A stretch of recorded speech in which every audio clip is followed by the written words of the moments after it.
ये रही पूरी रकम। मेरे पति शिवाय का नामो निशान मिट जाना चाहिए।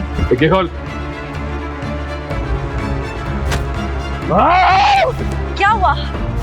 चलती हुई गाड़ी से बंधा हुआ शिवाय भाग कैसे सकते हैं? ये लाइट अरे ये उसी भिखमंगे का है। कान से भी हो कि तुमने किया क्या है? तुमने मरवा दिया मुझे। अब तुम भी नहीं बचोगे। मेरा सारा का सारा धंधा खत्म हो जाएगा। कौन है शिवाय? क्या वाकई में वो सिर्फ एक भीख मंगा है या कुछ और? क्या है उसकी असली पहचान? शिवाय कहाँ मर गया? शिवाय! मॉम सुनाई नहीं दे रहा? मॉम वो कल रात से गायब है, उसका फोन भी स्विच ऑफ है। आने दो उसे।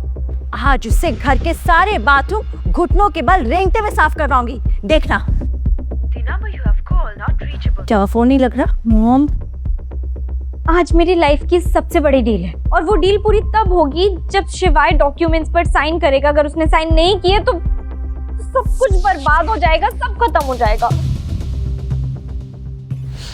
नंदनी के दादाजी मुकेश बजाज ने मरने से पहले उनकी कंपनी की पावर ऑफ अटॉर्नी शिवाय के नाम कर दी थी, जिसके चलते कंपनी के हर फैसले में शिवाय के सिग्नेचर्स लगते थे। वैसे मॉम मैंने उस शिवाय से छुटकारा पाने का प्लान तैयार कर लिया है। कैसा प्लान? ये फाइल जिस पर शिवाय को साइन करने, मैंने इसमें डिवोर्स पेपर्स भी रख दिए। शिवाय को पता भी नहीं चलेगा कि करोड़ों की डील साइन करते करते वो डिवोर्स पेपर्स भी साइन कर रहा होगा। लेकिन वो निकम्मा आखिर गया तो गया कहाँ? शिवाय अंडरवर्ल्ड के कब्जे में था और उसके सामने बैठा था हेडशॉट, अंडरवर्ल्ड का वो खूंखार सौदागर जिसका करोड़ों का ड्रग सिंडिकेट शिवाय ने तबाह किया था। हेडशॉट की आंखों में नफरत थी और शिवाय के चेहरे पर सिर्फ इंतजार।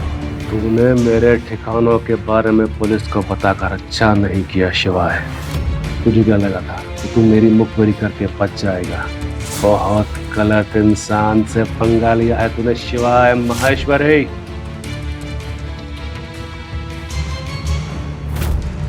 आज मैं तुझे ऐसा तोड़ूंगा कि तू अपनी मौत की भीख मांगेगा, वो भी मेरे पैरों में गिर के। माफी तो तू मांगेगा, वो भी अपनी नाक मेरे जूतों में रगड़ के। बस थोड़ी देर और रुक जा, सब पता चल जाएगा तुझे। उल्टा लटकाओ इसे।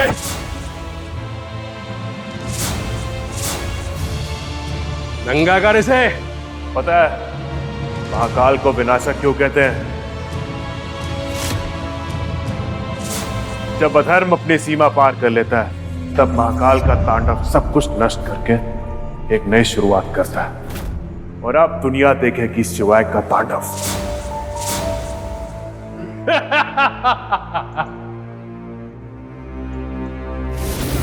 अबे नंगा कर इसको। जैसे ही हेडशॉट के चेले शिवाय के बदन पर बचे हुए कपड़े उतारने के लिए आगे आए, अचानक वेयरहाउस का माहौल बदलने लगा। जय महाकाल। बॉस ये सांप कहां से आ गया?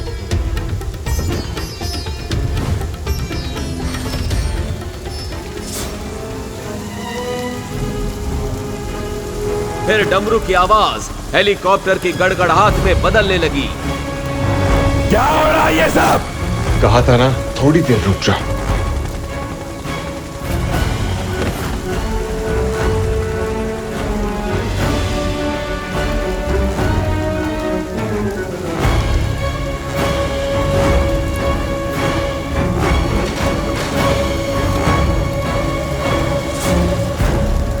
ब्लैक कैट कमांडोज के लीडर कैप्टन सरताज ने जैसे ही शिवाय को लहूलुहान हालत में बंधा देखा, उसकी आंखों में आग सी भर आई।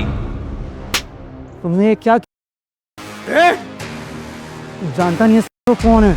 लेकिन हेडशॉट की अकड़ ज्यादा देर ना टिक सकी और इसके बाद सरताज ने हेडशॉट के सामने जो कहा, उसे सुनकर हेडशॉट के होश उड़ गए। क्या है शिवाय का वो राज जिसे सुनकर एक खतरनाक माफिया डॉन झुक गया घुटनों पर? क्या शिवाय का ये राज बर्बाद करेगा नंदिनी की जिंदगी? जानने के लिए डिस्क्रिप्शन में दी गई लिंक पर क्लिक करें और डाउनलोड करें पॉकेट FM ऐप। ओ फटीचर, घर का काम ना करना पड़े, इसीलिए कल रात से गायब हो ना। ध्यान से सुनो, रोटी ना मुफ्त में नहीं मिलती। अगर इस घर में रहना है तो तुम्हें वो सब करना पड़ेगा जो मैं तुम्हें कहूंगी। और खबरदार अगर बिना बताए इस घर के बाहर कदम भी रखा तो टांगे तोड़ दूंगी, समझ गए? Mom calm down mom. आप भी ना, कोई घर पर वापस नहीं आया और आपस शुरू हो गई। इंसान को पानी तो पूछ लेना चाहिए ना। शिवाय बेबी, कहाँ थे तुम? तुम्हें पता है मैंने कल रात से तुम्हें कितना मिस किया। कहाँ थे तुम? क्या हो नंदिनी, कुछ काम था? शिवाय, मैं बीवी हूँ तुम्हारी, सिर्फ काम के लिए थोड़ी ना तुम्हें याद करूंगी, ऐसे भी तो याद कर सकती हूँ ना। शिवाय को आज नंदिनी का बर्ताव कुछ समझ में नहीं आ रहा था। जिस लड़की ने शादी के 3 साल बीत जाने के बाद भी कभी उसे अपने कमरे तक नहीं आने दिया, वो लड़की आज शिवाय के कंधे पर सर रखकर उसका हाल चाल पूछ रही थी। शिवाय, तुम्हें याद है कल हमारी एनिवर्सरी है? ऑफ कोर्स याद है नंदिनी। इस दिन को मैं कैसे भूल सकता हूँ, जिसका तो पूरे साल भर मैं वेट करता हूँ। और मैंने कल तुम्हारे लिए सरप्राइज भी प्लान किया। You're so sweet, शिवाय। अच्छा, मैं हमारी एनिवर्सरी पर तुमसे कोई गिफ्ट मांगूंगी तो दोगे मुझे? गिफ्ट क्या नंदिनी, तुम मुझसे मेरी जान भी मांगोगी ना तो मैं वो भी दे दूंगा। ओए मजनू की औलाद, जान वान देने की कोई जरूरत नहीं है। मेरी बेटी को जो गिफ्ट चाहिए ना, बस वही दे दो। मॉम, आप हमारे बीच में क्यों बोल रही हैं? एक मिनट बेबी। इतना बोलकर नंदिनी ने वो कागज शिवाय के सामने रख दिए और उन पर साइन करने को कहा। You have to sign this. ये किस चीज के पेपर्स है नंदिनी? बेबी, कल हमारी एनिवर्सरी है ना, तो बस उसके लिए मैंने कुछ सरप्राइज प्लान किया है। उसी की कुछ फॉर्मेलिटी के पेपर्स हैं। लेकिन नंदिनी, ऐसे कौन सा होटल वाला पेपर साइन करवाता है? तुम्हें मुझ पर भरोसा नहीं है ना? ठीक है, कोई बात नहीं, तो पढ़ लो। नहीं, मेरा वो मतलब नहीं था नंदिनी। मुझे तो तुम पर पूरा भरोसा है। आई एम श्योर तुमने पेपर्स पढ़े लिए होंगे। मैं तो बस वैसे ही पूछ रहा था। तो साइन। हाँ।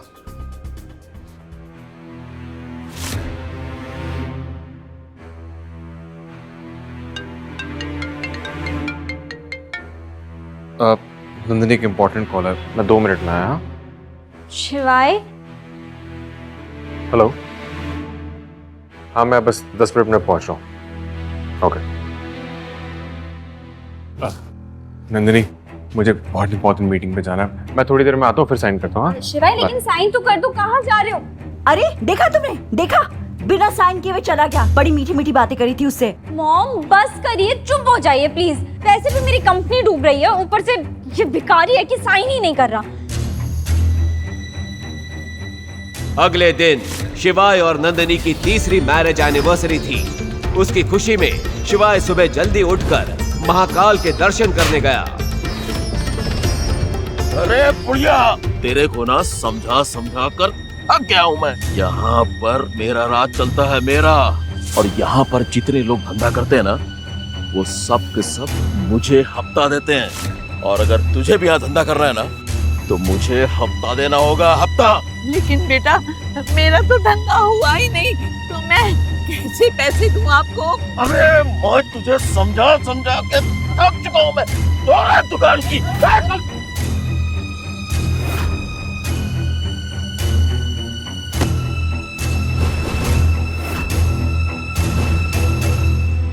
महाकाल की नगरी में सिर्फ एक ही राजा का राज चलता है, खुद महाकाल का। तुम लोग पर आज यहाँ नहीं चलेगा। चल बे, हट जा, वरना जो हाल बुढ़िया किया ना, वही तेरा करूंगा। बेकार में मरेगा तू। अकाल मृत्यु वो मरे जो काम करे चंडाल का, काल भी उसका क्या करे जो भक्त हो महाकाल का।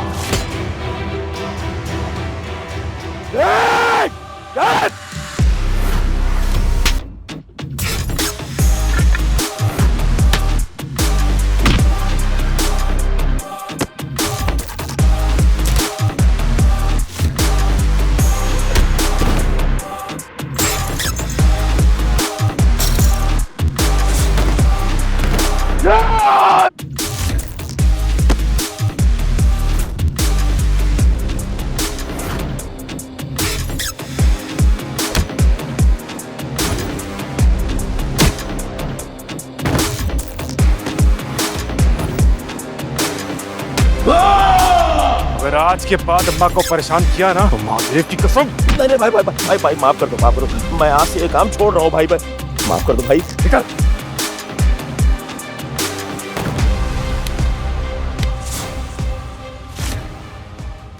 शिवाय बेटा, अच्छा हुआ तू आज आ गया। चिंता क्यों करती हो अम्मा? महादेव है ना तुम्हारी रक्षा के लिए। अम्मा, इन लाल गुलाबों का एक खूबसूरत सा गुलदस्ता बना दो मेरे लिए। आज कोई खास दिन है? हाँ अम्मा, आज मेरी और नंदिनी की शादी की 3री सालगिरह है। लेकिन नंदिनी को इस बात की खबर है? अब मुझे पता हो या उसे, बात तो एक ही अम्मा। सालगिरह तो हम दोनों की है। प्यार अगर एक तरफा हो तो ज्यादा समय नहीं चलता बेटा। अम्मा, ऐसे प्यार की तो बात ही कुछ और होती है। एक तरफा प्यार में भले ही आप सामने वाले की दुनिया का एक छोटा सा हिस्सा हो, लेकिन वो सामने वाला आपकी पूरी दुनिया बन जाता है। अगर महादेव की इच्छा रही तो जितना प्यार तू नंदिनी से करता है उतना ही प्यार नंदिनी भी तुझसे करेगी। अच्छा, अब मैं तुम दोनों के लिए प्यारा सा गुलदस्ता बनाती हूँ। थोड़ी ही देर में गुलदस्ता तैयार हो गया था, जिसे देखकर शिवाय के चेहरे पर मुस्कान आ गई। अरे वाह, अब तो उसे प्यार करना ही होगा अम्मा। आपके फूलों की खुशबू उसे मेरा दीवाना बना देगी। ये लीजिए अम्मा। नहीं नहीं बेटा, आज जो तुमने मेरे लिए किया है उसके बाद ये पैसे लूंगी मैं। अम्मा, अगर आप आज पैसे नहीं लेंगी ना तो मैं फिर आपसे कभी फूल नहीं लूंगा। शिवाय की मीठी धमकी का अम्मा के पास कोई जवाब नहीं था। उन्होंने मुस्कुराते हुए पैसे ले लिए। शिवाय गुलदस्ता लेकर निकला अपनी रूठी हुई नंदिनी को मनाने और उसे एनिवर्सरी विश करने। हेलो, हाँ, मेरा लोन सैंक्शन क्या?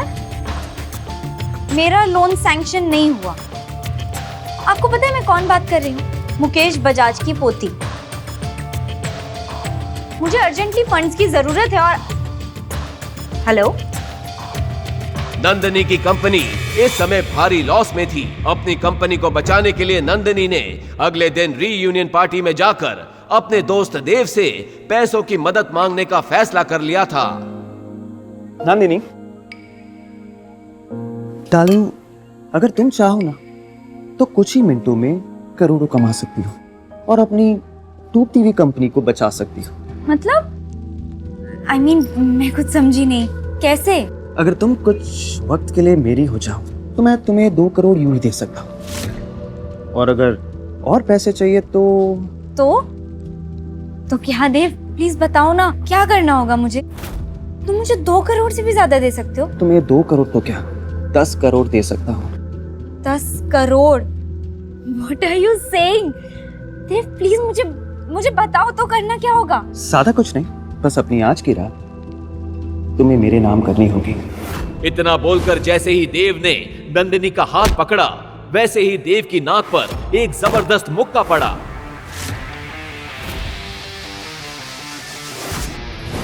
तेरी हिम्मत कैसे हुई ये घटिया बात करने की? मेरी पत्नी है ये, और मेरी पत्नी मुझे कभी भी पैसों के लिए धोखा नहीं देगी। शिवाय अपनी जिस पत्नी पर भरोसा कर रहा था, उसी ने सबके सामने शिवाय के गाल पर एक जोरदार थप्पड़ जड़ दिया। How dare you! हिम्मत कैसे हुई तुम्हारी यहाँ आने की? नंदिनी, तुम इन लोगों के बीच क्या कर रही हो? और शायद तुम भूल रही हो आज हमारी शादी की 3री सालगिरह है। ये देखो, मैं तुम्हारे लिए फूलों का खूबसूरत सा गुलदस्ता लेकर आया हूँ। गुलदस्ता माय फुट! भूलो मत कि तुम्हारी औकात क्या है। 2 कौड़ी के घर जमाई हो तुम बस। और क्या एनिवर्सरी? इन फूलों के सिवा तुमने दिया क्या है आज तक मुझे? अगर कुछ देना चाहते हो ना तो तलाक दे दो, मुझे छोड़ दो। मैं फिर नहीं रहना चाहती तुम जैसे भिखारी के साथ। दम घुटता है मेरा तुम्हारे साथ। मैं जैसी जिंदगी जीना चाहती हूँ वो मुझे देव दे सकता है। देव साहब। तभी वहां पुलिस की एंट्री हुई। दरअसल देव ने शिवाय के आते ही पुलिस को कॉल कर दिया था।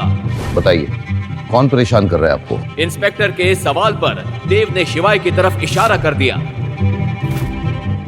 क्या भाई, बहुत ज्यादा पार्टी करने का शौक चढ़ा है, और वो भी अपनी औकात से बड़े लोगों की पार्टी में हंगामा करता है। ले चलो इसे, इसकी पार्टी तो मैं पुलिस स्टेशन में निकालूंगा। ले चलो। इंस्पेक्टर, एक बात का ध्यान रखना, इसकी इतनी अच्छी से खातिरदारी करना कि कल ये इसके सामने मेरे जूते पर अपनी नाक रगड़कर अपनी जान की भीख मांगे। आप ये मैटर मेरे पे छोड़ दीजिए, आप बस मैडम के साथ पार्टी एंजॉय कीजिए और हाँ, मेरा ख्याल रख लेना बस। पहुंच जाएगा।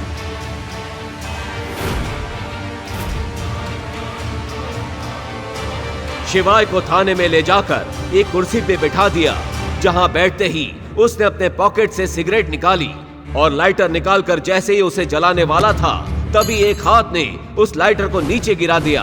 ये क्या तेरे बाप का घर है जो शांत से बैठ कर सिगरेट फूंक रहा है? हवलदार, इसके सारे कपड़े उतारो और बर्फ की सिल्ली पे लेटाओ, इसकी सारी अकड़ ठंडी हो जाएगी। इंस्पेक्टर ने इतना कहा ही था कि तभी उस थाने के ऊपर कई हेलीकॉप्टर्स मंडराने लगे और उनमें से ब्लैक कैट कमांडोज निकले और उन्होंने पूरे थाने को घेर लिया।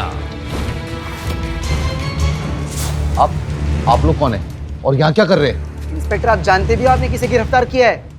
इतना बोलकर वो कमांडो शिवाय की तरफ गया और उसके नीचे गिरे लाइटर को उठाकर उसकी सिगरेट जला दी।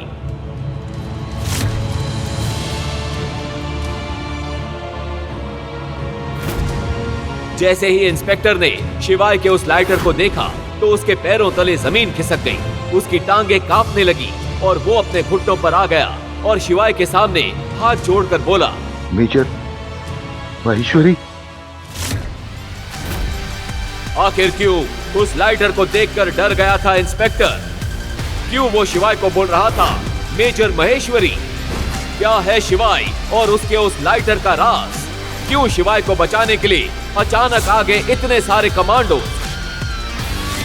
अगर शिवाय इतना बड़ा आदमी था तो क्यों वो बना हुआ था एक गरीब घर जमाई?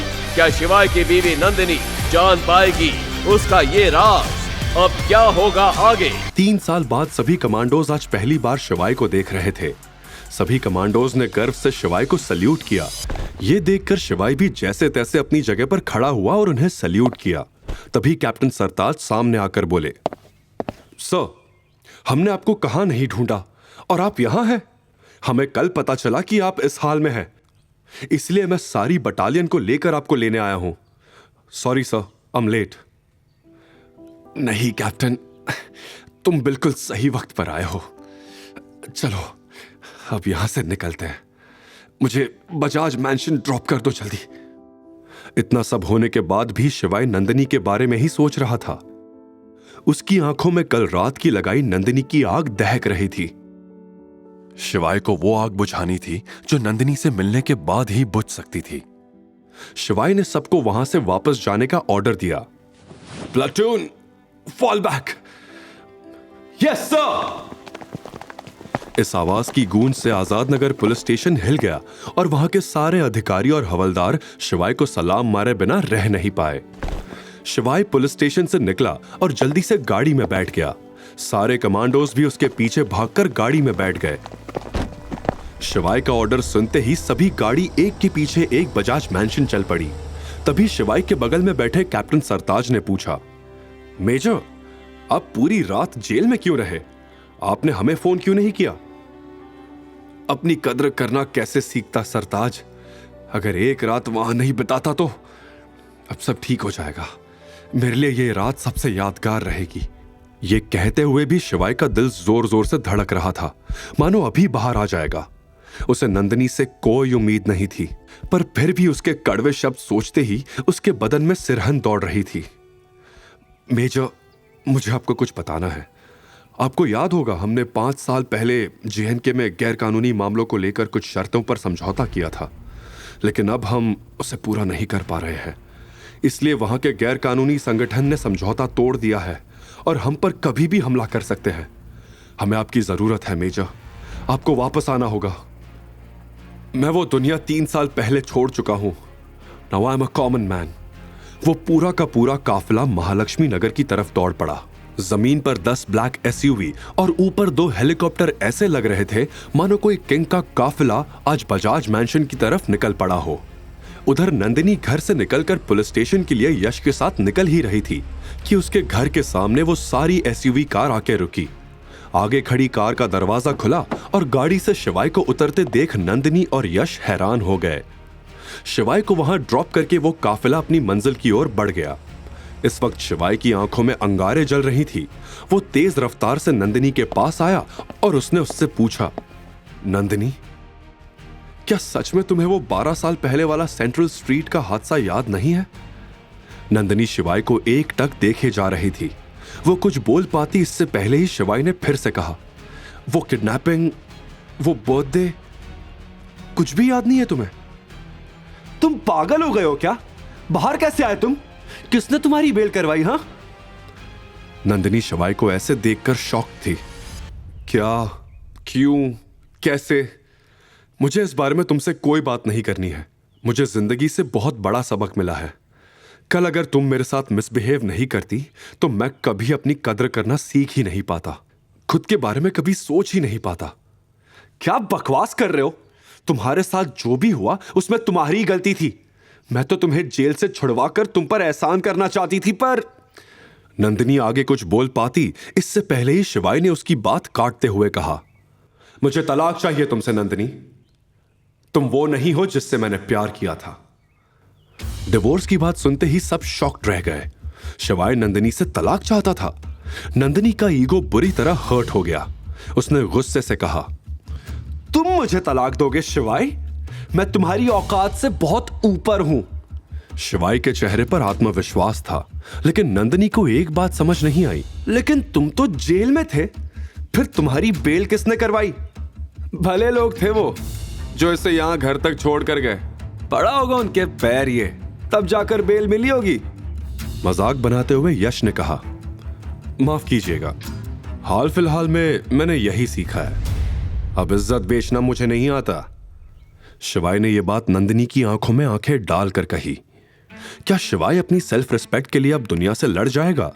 क्या 12 साल पुराने प्यार का अंत आज तलाक पर हो जाएगा? आखिर शिवाय है कौन और क्या राज है उसका? शिवाय के तेवर आज कुछ बदले बदले से लग रहे थे, लेकिन शिवाय की यह बात सुनकर नंदिनी का गुस्सा फूट पड़ा। तुम होते कौन हो मुझे ये सब बोलने वाले? पूरा इंदौर जानता है तुम्हारी इज्जत क्या है। बड़े आए मुझे इज्जत की बात सिखाने वाले।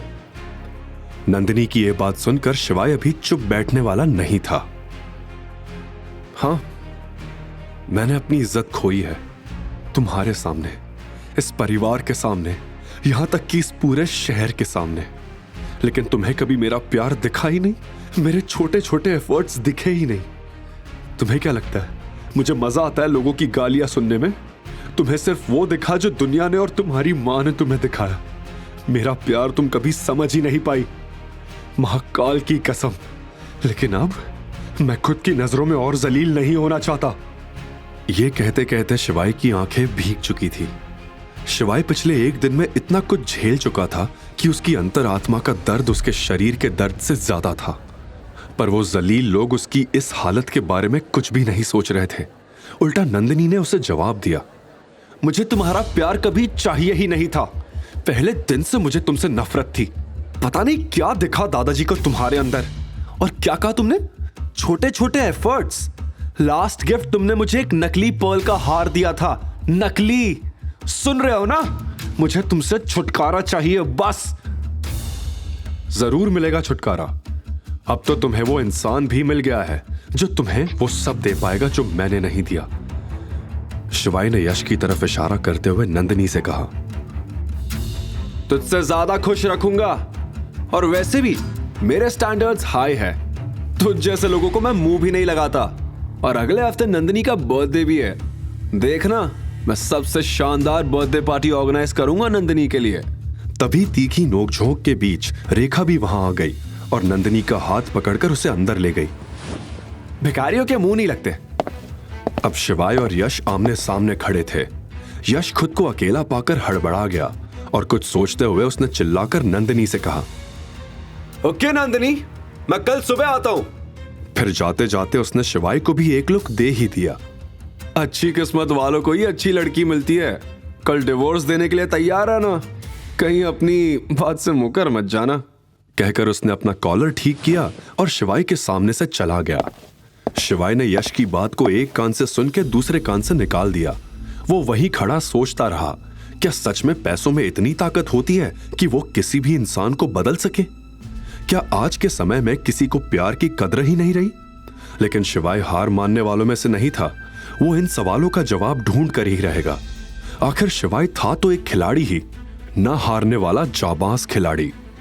वो वहां से अपना ईवी स्कूटर लेकर लोटस लेक की तरफ निकल गया। इंदौर में स्थित लोटस लेक अपनी शांत जलधारा और सुंदर कमल के फूलों के लिए फेमस है, जो नेचर लवर्स और फोटोग्राफी के शौकीनों को अट्रैक्ट करता है। वो जब भी उदास होता तो इसी झील पर आ जाता, क्योंकि वहां का स्थिर पानी उसके मन को शांत करता था। वहां पहुंचकर उसने अपने स्कूटर की डिक्की से रूबिक्स क्यूब निकाला और ठंडी हवा लेते लेते सॉल्व करने लगा। तभी उसकी आंखों में एक चमक आ गई। उसे रास्ता मिल चुका था। यह वही रास्ता था जिसे वो कभी मानने को तैयार नहीं था। उसे हमेशा लगता था कि नंदिनी ही वो लड़की थी जिसे उसने 12 साल पहले वादा किया था। लेकिन आज शिवाय इस रास्ते पे चलने को तैयार था। और हो भी क्यों ना, इन 3 सालों में इतनी जिल्लतें जो उसने सही थी सिर्फ और सिर्फ प्यार के लिए। लेकिन अब और नहीं। ये सोचते हुए उसने रूबिक्स क्यूब को सॉल्व किया, अपनी गाड़ी की डिक्की में रखा और अपनी जेब से फोन निकालकर किसी को कॉल किया। उसने इंदौर के सियागंज में एक 52 मंजिला बिल्डिंग में कॉल लगाया था। वो दुनिया की सबसे बड़ी कंपनीज में से एक थी, जिसका नाम था इंडस ग्रुप। इस होल्डिंग कंपनी की कई सारी अलग अलग कंपनीज भी थी। Pharmacy, F&B, import export, constructions, textiles, ऐसे ही कई सारे सेक्टर्स में इनका दबदबा था। मुझे दिनेश कुमार से बात करनी है। दूसरी तरफ से आवाज आई, आपका नाम सर? शिवाय महेश्वरी। सर? हाफते हुए एक 50 साल के आदमी ने यह कहा। शिवाय का नाम सुन के उसके पैरों तले जमीन खिसक गई थी। उसके सिर पर पसीना चमक रहा था। तभी धीमी आवाज में शिवाय ने कहा, दिनेश जी, एक काम था आपसे। हाफते हुए ही कॉल की दूसरी तरफ से आवाज आई, बिल्कुल सर, लेकिन सर अब तक आप कहां थे? शिवाय की आवाज में अब बदलाव आ चुका था। रौबदार आवाज में उसने कहा, क्या आप मुझे यह पता लगाने में मदद कर सकते हैं कि 12 साल पहले इंदौर के सेंट्रल स्ट्रीट पर हुए किडनैपिंग मामले में शामिल वो लड़की कौन थी? क्या वो बजाज फैमिली की नंदिनी बजाज थी या कोई और थी? यह सुन के दिनेश ने पूछा, लेकिन सर 12 साल पहले के इंसिडेंट का पता लगाना मुश्किल होगा। क्या मैं जान सकता हूं कि आप नंदिनी बजाज को कैसे जानते हैं? बिना किसी हिचकिचाहट के शिवाय ने कहा, मैं कल उसे डिवोर्स देने वाला हूं। यह कहते हुए शिवाय के कंधे जो अब तक झुके झुके रहते थे, वो अब उठ खड़े हुए थे। शिवाय की बातों में कॉन्फिडेंस दिख रहा था। और अपनी पुरानी लाइफ में वापस आने वाला हूं। और हां, सबको बता देना कि मैं वापस लौट आया हूं। यह सुनकर दिनेश हक्का बक्का रह गया। जैसे ही कॉल कट हुआ, दिनेश ने एक लंबी सांस ली। शिवाय से बात करके जैसे उसकी खुशी दुगनी हो गई थी। उसने जल्दी से अपना फोन उठाया और अपने सेक्रेटरी से कहा, कंपनी के सभी डायरेक्टर्स को इन्फॉर्म करो, हम एक बोर्ड मीटिंग करने जा रहे हैं और सबसे कहना हमारे बॉस लौट आए हैं। अमेरिका, ऑस्ट्रेलिया, यूरोप और साउथ एशिया की सभी कंपनीज के डायरेक्टर्स को इन्फॉर्म किया गया कि इंडस ग्रुप के मालिक, कंपनी के चेयरमैन मिस्टर शिवाय महेश्वरी लौट आए हैं। दूसरी तरफ कॉल काटते ही शिवाय मन ही मन सोचने लगा, नंदिनी, मैं सच में तुम्हें रानी बना के रखता अगर तुम मेरी पूरी बात सुन लेती तो। महाकाल की कसम, तुम्हें अंदाजा नहीं कि तुमने क्या खोया है। खेल तो अब शुरू हुआ है, आगे आगे देखो होता है क्या। इस समय दुनिया के हर कोने में मौजूद इंडस ग्रुप के लोगों को मैसेजेस आने लगे थे, चाहे वो कहीं भी हो या उनकी पहचान कुछ भी हो। सभी को अपने फोन पर एक मैसेज मिला, मैसेज फ्रॉम इंडस ग्रुप, शिवाय महेश्वरी इज बैक। यह खबर देखकर हर कोई, चाहे वो कुछ भी कर रहे थे, उत्साह से उछल पड़े। जो शब्दों से परे था, चाहे किसी ने उसे देखा हो या नहीं, एक बात तो स्पष्ट हो गई कि शिवाय सबका पसंदीदा था। तभी उस रूम में दिनेश का सेक्रेटरी आया। सेक्रेटरी को देखकर दिनेश झिझक उठा। तुम्हें दिखता नहीं है मैं बिजी हूं? नॉक करके आना चाहिए ना। This is very wrong. Dinesh का गुस्सा देखकर वो घबरा गया। सर, बजाज फैमिली का इनविटेशन था तो सोचा बता दूं, लेकिन कोई बात नहीं, मैं बाद में आता हूं। बजाज फैमिली का नाम सुनते ही दिनेश के कान खड़े हो गए। क्या कहा तुमने? बजाज फैमिली? सेक्रेटरी भी चौंका। जी हाँ, नंदिनी बजाज का बर्थडे इनविटेशन है, लेकिन मैं मना कर देता हूं। यह सुनते ही दिनेश चेयर से खड़ा हो गया। बिल्कुल नहीं, एक काम करो, इनविटेशन का रिप्लाई करो कि हम बर्थडे में शामिल होंगे और एक शानदार गिफ्ट का भी इंतजाम करो। जाते जाते सेक्रेटरी ने दिनेश से आखिर पूछ ही लिया, सर क्या सच में शिवाई सर लौट आए हैं? हाँ। यह सुनते ही सेक्रेटरी चौंक गया, क्योंकि उसने शिवाई को कभी देखा नहीं था, मगर उसके बारे में ढेर सारी कहानियां सुनी थी। वो मन ही मन ये सोच के खुश होता रहा कि उसे भी शिवाई को देखने का मौका मिलेगा। अब खड़े खड़े मेरा मुंह ही देखता रहेगा या कुछ काम भी करेगा? दिनेश ने डांटते हुए कहा। वो बिना कुछ बोले वहां से चला गया। इस हड़बड़ी में देव अंदर आया। क्या बात है, आज इतना हंगामा क्यों हो रहा है ऑफिस में? देव वही लड़का था जिसने नंदिनी को ऑफर रीयूनियन पार्टी में दिया था, और दिनेश देव का चाचा था, जिस बात से शिवाई अनजान था। लेकिन देव का हुलिया देखकर दिनेश ने ही उससे पूछ लिया, ये तेरे सिर पे चोट कैसी? क्या हुआ? देव ये जानता था कि उसके चाचा उससे ये सवाल जरूर पूछेंगे। कुछ नहीं चाचा, बस कल रात रीयूनियन पार्टी में थोड़ा झगड़ा हो गया था। यह सुन के दिनेश के भाव तुरंत बदल गए। क्या? किसने किया ये? नाम बोल उसका। इंदौर शहर में किस माइके लाल में इतनी हिम्मत हुई कि तुझ पर हाथ उठाया? देव बताना तो चाहता था, लेकिन बताता भी तो क्या कि एक निकम्मे पति से मार खाई थी। यह उसकी शान के खिलाफ था। एक लड़का और उसके कुछ दोस्त थे, अकेला होता तो बताता उसे। देव हिचकिचा रहा था। दिनेश को इस बात की भनक लग चुकी थी। क्या चाहिए बोल? देव हिचकिचाते हुए बोला। चाचा, आपके फोन में भी तो कुछ लोगों के नंबर है ना, जो मेरे लिए उसकी टांगे तोड़ सकते हैं? क्या मैं उनसे बात करके ये काम करवा सकता हूं? देव की बात सुन के दिनेश ने धीमी आवाज में उसे समझाया। तू मेरे बेटे जैसा है, इसलिए बता रहा हूं, अभी वक्त ठीक नहीं है। अगर कुछ उलट पुलट हो गया तो लेने के देने पड़ सकते हैं। यह सुन के देव ने अपनी बात पर थोड़ा और जोर दिया। चाचा, मैं ज्यादा कुछ नहीं, बस उसके हाथ पैर तोड़वाऊंगा। चाचा प्लीज। दिनेश भी अब मना नहीं कर पाया और अपनी जेब से फोन निकालकर उसे देने लगा, पर तभी हाथ वापस खींच लिया। नाम क्या उसका? नाम तो पता नहीं, लेकिन मेरी क्लासमेट का पति है, मामूली आदमी है, ज्यादा कुछ नहीं, देव ने बताया। फिर संतुष्ट होकर दिनेश ने भी फोन उसे दे दिया। और एक आखिरी बात, अगर कुछ कांड हो गया तो मुझसे बुरा कोई नहीं होगा, फिर याद रखना, कोई चाचा नहीं होगा तेरा। देव ने यह बात समझने का नाटक किया और तुरंत वहां से निकल गया। रूम से बाहर निकलते ही देव की आंखें गुस्से से लाल हो गई। उसने मन ही मन सोचा, टांग किसे तोड़वानी है? मुझे तो उसकी लाश चाहिए। इसी सोच के साथ देव ने दिनेश के फोन से ही कॉल किया। हेलो, मुझे उसकी लाश चाहिए, बदले में 20 लाख रुपए तुम्हारे।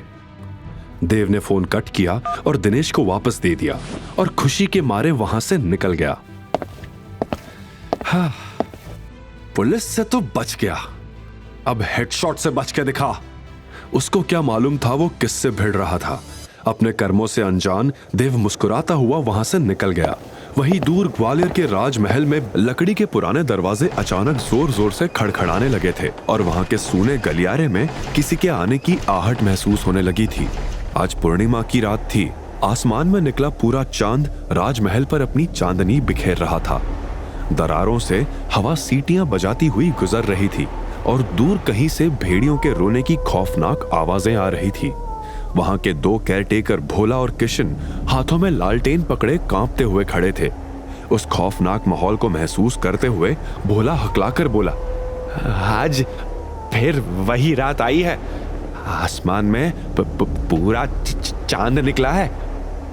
हाँ, बाहर चांदनी फैली हुई है, लेकिन अंदर वो अंधेरों का शैतान, राजमहल का शापित शैतान। किशन की बात पूरी होने से पहले ही दरवाजे और जोर से खड़कने लगे। ऐसा लग रहा था जैसे कोई उन दरवाजों को तोड़कर अभी बाहर निकल आएगा। किशन की आंखों में आंसू आ गए थे। कांपते हुए होठों से उसने कहा, कब आएगा हमारा शिवाय? वो विनाशक, हे महाकाल, कृपा करो। तभी अचानक एक तेज हवा का झोंका आया और लालटेन बुझ गई। फिर एकदम से राजमहल में सन्नाटा पसर गया था। उधर शिवाय इस वक्त इंदौर के विजयनगर में एक 5 स्टार होटल में चेक इन कर रहा था। तभी अचानक उसे लगा जैसे कोई उसे पुकार रहा था। शिवाय हड़बड़ा गया। फिर उसे लगा भ्रम हुआ होगा। शिवाय ने उस बात को इग्नोर किया और अंदर चला गया। इस वक्त शिवाय के मन में काफी सवाल थे। कहीं नंदिनी वही लड़की निकली तो? लेकिन अगर नंदिनी वही लड़की निकली तो क्या मैं उसे अपना सकूंगा? मेरी इज्जत का क्या मैं ये सही कर रहा हूं या गलत? इन्हीं सवालों से परेशान होकर शिवाय ने अपनी आंख बंद करके हाथ जोड़े। हे महाकाल, अब मैं सब आपके ऊपर छोड़ रहा हूं। फिर आंखें खोलकर उसने कहा, कल मिलते हैं कोर्ट में नंदिनी बजाज। क्या संबंध थे शिवाय के ग्वालियर के राजमहल से? आखिर क्या था उस महल के दरवाजे के पीछे? क्या संबंध थे शिवाय के ग्वालियर के राजमहल के राजगुरु के साथ? एक आदमी की इतनी सारी पहचान, आखिर है कौन शिवाय महेश्वरी? और ये हेडशॉट कौन था जो शिवाय की जिंदगी में मौत का तांडव करने वाला था? अगली सुबह नंदिनी, रेखा और यश फैमिली कोर्ट जाने के लिए रेडी हो चुके थे। राजा साहब अभी भी सो रहे हैं, अभी जाकर उठाती हूं। रेखा गुस्से में शिवाय के रूम में गई, लेकिन शिवाय का कोई अता पता नहीं था। रेखा ये देखकर चौंकी, न जाने शिवाय अभी कहां था। इधर नंदिनी और रेखा ने पूरा घर छान मारा था। कहां गया ये निकम्मा? रेखा गुस्से में बड़बड़ाने लगी। कोई बात नहीं मॉम, वो आ जाएगा, चलो हम चलते हैं। नंदिनी को जैसे शिवाय की फिक्र ही नहीं थी। वो जिए या मरे उससे कोई मतलब नहीं था। मगर पिछले 3 सालों में यह पहली बार हुआ था जब शिवाय पूरी रात घर से बाहर रहा हो।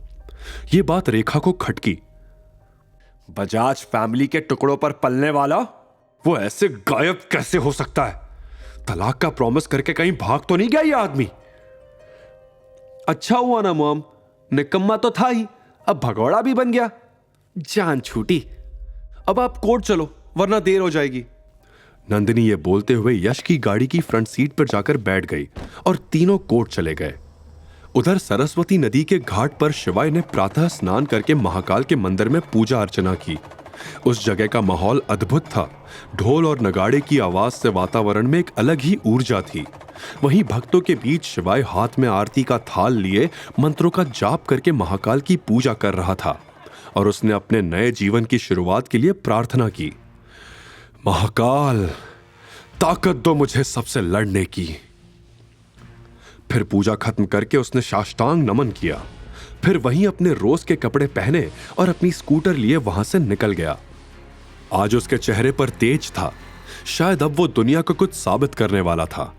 तो वहीं बजाज फैमिली के सभी लोग और यश फैमिली कोर्ट पहुंच चुके थे और शिवाय का इंतजार कर रहे थे। तभी नंदिनी अपने वकील से बात करने चली गई। फिर रेखा ने पास खड़े यश से अपने मन की बात पूछ ही ली। खुश रख पाओगे मेरी बेटी को? खुद से भी ज्यादा।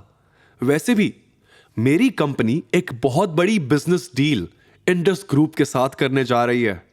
फिक्र मत करिए, एक बार ये डील हो गई तो आपकी बेटी लाखों करोड़ों में खेलेगी।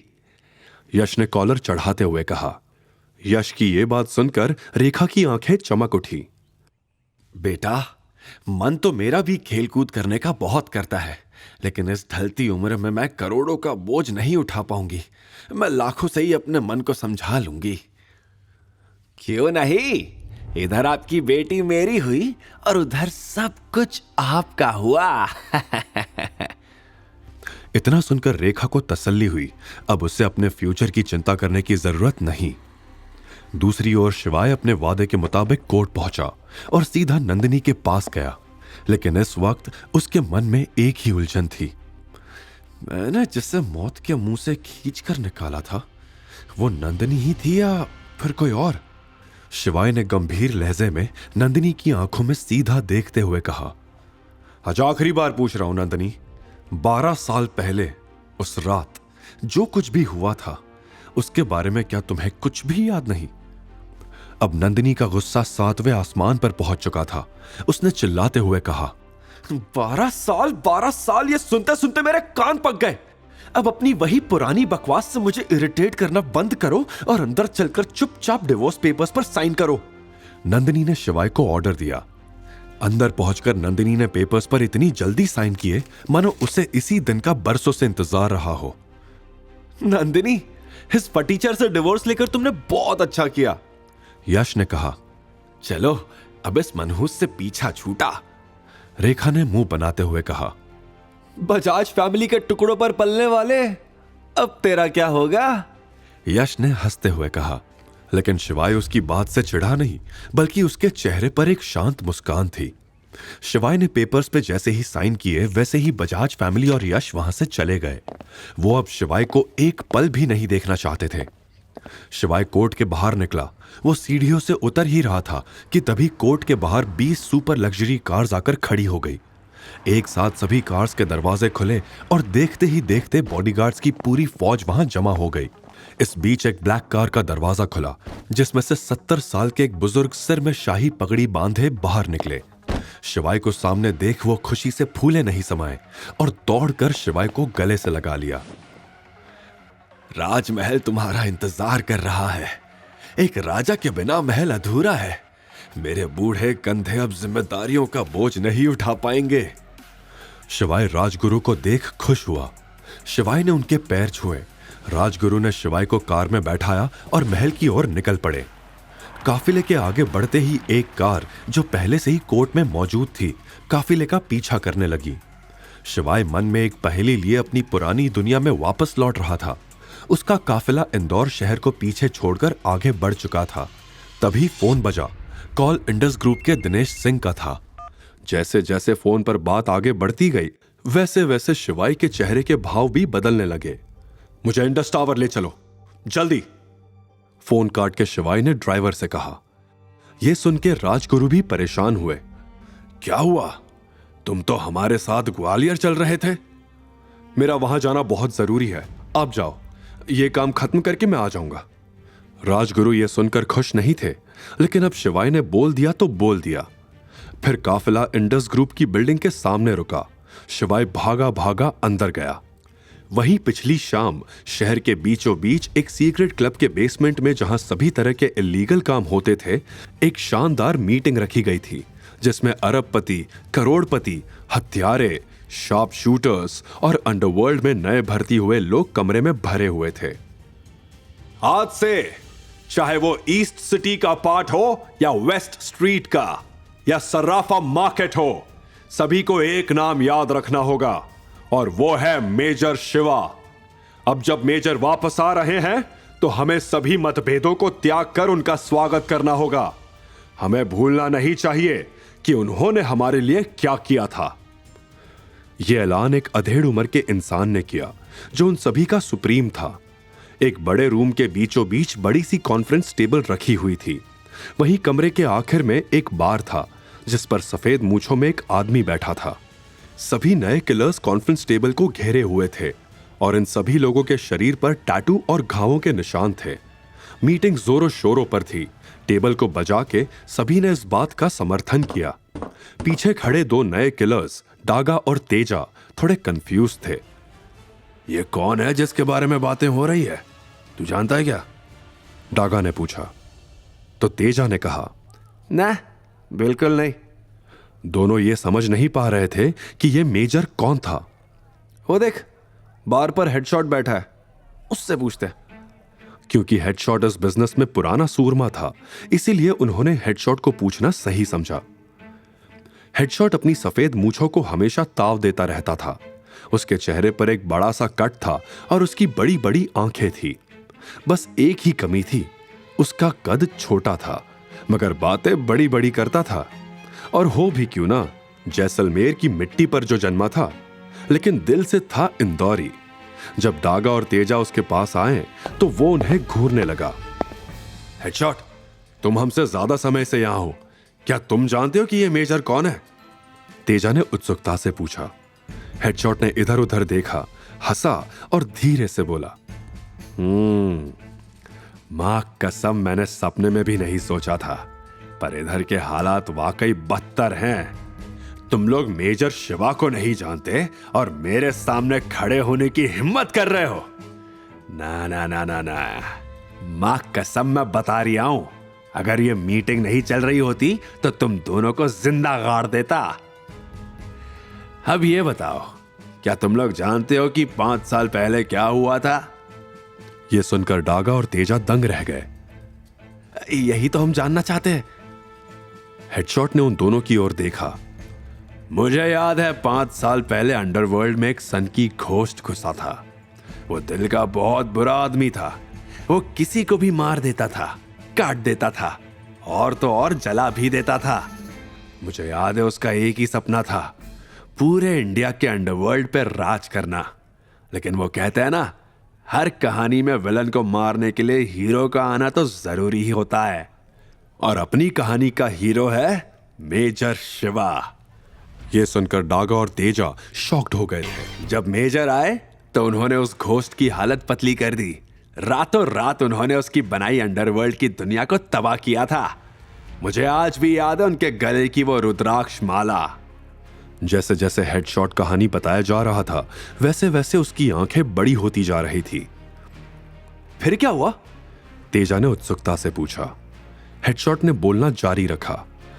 उन्होंने सभी को तितर बितर कर दिया था। मां कसम सच बता रही हूं, अपनी इन आंखों से उन्हें 735 प्रोफेशनल किलर्स को मारते देखा था, अकेले, बिना किसी हथियार के, अपने हाथों से। कहानी सुनाते सुनाते हेडशॉट के भाव बदलने लगे। घोस्ट की संगत में मैंने भी कई मासूमों की जान ली थी। बस फिर क्या था, मेजर ने मुझे इतना मारा और साथ ही निशान के तौर पे चेहरे पे यह कट दे दिया। बस उस दिन से मैं उनका भक्त हो गया। महाकाल का रूप है वो। उन्होंने हम जैसे बुरे लोगों के साथ भी इतना अच्छा किया। ये निशान आज भी मुझे उनकी याद दिलाता है। ये सुन के डागा और तेजा की आंखें फटी की फटी रह गई। उन्हें बिल्कुल यकीन नहीं हुआ। चल झूठा, तुम कुछ भी कहोगे और हम उस पर यकीन कर लेंगे, डागा ने कहा। हेडशॉट ने बस उन दोनों की तरफ सिर उठाकर देखा और मंद मंद मुस्कुराया। क्या तुमने देखा है उन्हें कभी? तेजा ने पूछा। हेडशॉट ने अपनी बची हुई ड्रिंक खत्म की। बेटा, शेर की दहाड़ी काफी है उसका परिचय देने के लिए। चेहरा देखा नहीं तो क्या, महसूस तो किया है। उस अंधेरी काली रात में एक अकेला शेर सभी गीदड़ों पर भारी पड़ा था। तभी हेडशॉट का फोन बजा। उसने नाम देखते ही कॉल उठा लिया। जी हुजूर, फरमाइए, क्या सेवा कर सकता हूं? लेकिन जैसे ही फोन की दूसरी ओर की आवाज सुनी तो उसके चेहरे के भाव बदल गए। मैं देव बोल रहा हूं, दिनेश का भतीजा। यह सुन के उसने धीमी आवाज में कहा। मां कसम छोटे मालिक, आपकी आवाज डिट्टो मालिक जैसी है। बताओ क्या काम था? फिर फोन से आवाज आई। एक आदमी का एनकाउंटर करवाना था। हेडशॉट ने देव की बात सुन के कहा, माफ कीजिएगा, लेकिन मैं आपका अभी कोई काम नहीं ले सकता। देव ये सुन के निराश हुआ। वो किसी भी कीमत पर यह काम करवाना चाहता था। 5 लाख में भी नहीं करोगे? हेडशॉट मुस्कुराया। मां कसम, बात पैसों की नहीं है, अभी समय ठीक नहीं है। कुछ रूल्स है जो मुझे फॉलो करने पड़ते हैं। लेकिन देव अपनी बात पर अड़ा हुआ था। 10 लाख भी नहीं? यह सुन के हेडशॉट के मन में भी लालच आ गया। आप समझने की कोशिश करिए। देव ने और पैसे बढ़ाए। 20 भी नहीं? लेकिन अब हेडशॉट की आवाज बदल गई थी। मां कसम, 20 में तो खुद को गोली मार लूं। जरा पता बताओ उसका और फोटो भी भेज दो। देव ने भी खुशी खुशी सब बताया। शिवाई नाम है, बजाज फैमिली का दामाद है, मैं फोटो भेजता हूं। यह कहकर देव ने फोन काट दिया। वहीं अभी इंडस टावर के मीटिंग रूम में शिवाई के अंदर का ज्वालामुखी फटने को तैयार था। उसने ग्लास उठाया। उसकी आंखों में गुस्से की लपटें और तेज हो गई। उसकी पकड़ ग्लास पर कस गई। उंगलियों की जकड़ से जैसे कांच भी सहम गया हो। ग्लास सीधे मीटिंग रूम की बड़ी टीवी स्क्रीन से टकराया। कांच की दरारें एक पल में पूरी स्क्रीन पर फैल गई। टीवी का पूरा फ्रेम जोर से हिला और स्क्रीन चकनाचूर होकर हजारों टुकड़ों में बिखर गई। एक पल के लिए कमरे में सन्नाटा छा गया और अगले ही पल शिवाय ने गुस्से में पूछा, बेच दिया? वो भी एक नाइट क्लब में? एड्रेस बताओ। शहर से बाहर थंडर नाइट क्लब के अंधेरे कमरे से एक लड़की के चिल्लाने की आवाजें आ रही थी। बचाओ, बचाओ, मुझे इस राक्षस से बचाओ। उस आवाज में दर्द झलक रहा था। क्या सच में वो लड़की वही थी जिससे शिवाय ने 12 साल पहले वादा किया था? किसने बेचा था उसे और क्यों? उस आवाज में दर्द झलक रहा था। क्या सच में वो लड़की वही थी जिससे शिवाय ने 12 साल पहले वादा किया था? किसने बेचा था उसे और क्यों? मीटिंग रूम की शांति दिनेश ने तोड़ी। उसने उस लड़की की सारी जानकारी शिवाय को बतानी शुरू की। सर, आपके कहने पर हमने 12 साल पुराने मामले की दोबारा जांच की। इन्वेस्टिगेशन के दौरान पता चला कि 35 साल पहले नंदिनी के पापा केशव बजाज वंदना नाम की लड़की से प्यार करते थे, लेकिन वंदना गरीब थी, इसलिए केशव के पिता रघुवीर बजाज ने जबरदस्ती उनकी शादी रेखा से करवा दी। केशव शादी के बाद भी वंदना से मिलते रहे।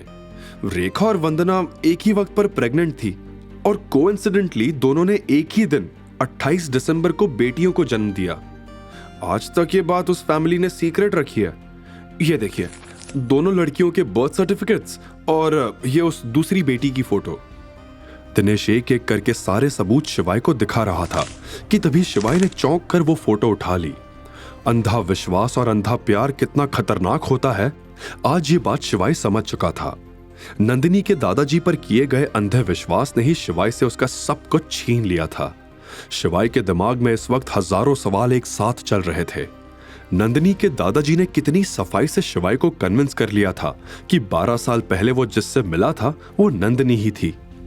वहीं दूसरी तरफ नंदिनी काफी परेशान थी, क्योंकि जब वो कोर्ट से लौट रही थी तो उसके सामने से बहुत सारी लग्जरी कार्स निकली थी। उसे पूरा यकीन था कि उसने उन गाड़ियों में शिवाय को देखा था। मां, आई एम श्योर मैंने उन ब्लैक लग्जरी कार्स में शिवाय को देखा था। बेटा, तू भी क्या फालतू बात कर रही है? उसकी इतनी औकात कहां है कि वो इतनी महंगी गाड़ियों में बैठे? तू बस यश के बारे में सोच। उसकी कंपनी का कॉन्ट्रैक्ट इंडस ग्रुप के साथ हो गया तो हम सब उसके पैसों पर ऐश करेंगे। नंदिनी को भी रेखा की बात सही लगी। अगर शिवाय इतना अमीर होता तो आज तलाक की नौबत ही नहीं आती। उसने अपना मूड ठीक किया और अपने कमरे में आराम करने चली गई।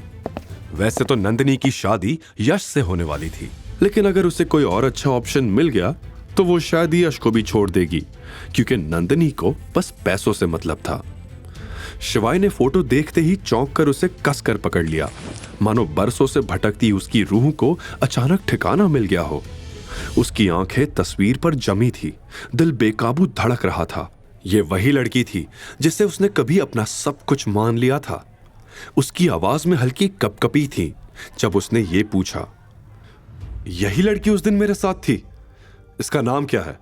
क्या यह बजाज परिवार की नाजायज बेटी है? और दोनों बहनें इतनी सिमिलर कैसे लगती हैं? शिवाय की धड़कनें अब और तेज हो चुकी थी। दिनेश ने गंभीर आवाज में जवाब दिया, जी सर, ये उनकी नाजायज बेटी अवंतिका है। इसे जन्म देते ही वंदना जी की डेथ हो गई थी और नंदिनी से आपकी शादी से पहले ही दादाजी ने अवंतिका को एक हॉस्टल में भेज दिया था ताकि वो आपके सामने कभी ना आए। अवंतिका से या 12 साल पहले चाइल्ड ट्रैफिकिंग के दौरान मिले थे, नंदिनी से नहीं। 12 साल। बस ये सुनते ही शिवाय का अतीत उसकी आंखों के सामने आ गया। वो रात जब उसने अवंतिका को गुंडों से बचाया था, वो पल जब उसने उसकी मासूम आंखों में अपना पूरा भविष्य देख लिया था, वो पहली नजर का प्यार जो दोनों को हो गया था। अगर मुझे पता होता कि वही लड़की जिसे मैंने अपनी जान से ज्यादा चाहा मुझसे इतने सालों से दूर कर दी गई थी, तो महाकाल की कसम मैं सारी हदें पार कर देता। शिवाय ने गहरी सांस ली और अपनी आवाज को संभालते हुए बोला, मैंने उससे वादा किया था कि जब वो 20 साल की होगी मैं उससे शादी करूंगा। शिवाय के कानों में अभी भी अवंतिका का जवाब गूंज रहा था, आज तुम्हारी वजह से मेरी जिंदगी बच गई। अब मैं भी महादेव से रोज प्रार्थना करूंगी कि तुम जल्द से जल्द मुझे लेने आओ। I'll wait for you. अपने ख्यालों से बाहर निकलकर शिवाय ने खुद को संभालते हुए दिनेश से पूछा, अभी अवंतिका कहाँ है? मुझे सिर्फ इतना पता है कि आज दोपहर के बाद से अवंतिका गायब है। उसे कहीं बेचा गया है, जैसे बचपन में हुआ था। लेकिन उसकी एग्जैक्ट लोकेशन का अपडेट बस थोड़ी देर में आ जाना चाहिए। यह सुनकर शिवाय का खून खौल रहा था। तभी दिनेश की सेक्रेटरी ने दरवाजा नॉक किया। आगे की कहानी जानने के लिए देखिए अगला एपिसोड सिर्फ पॉकेट एफएम के यूट्यूब चैनल पर। और शिवाय एक विनाशक के सारे एपिसोड्स को सुनने के लिए डिस्क्रिप्शन में दी लिंक से डाउनलोड करें पॉकेट एफएम ऐप।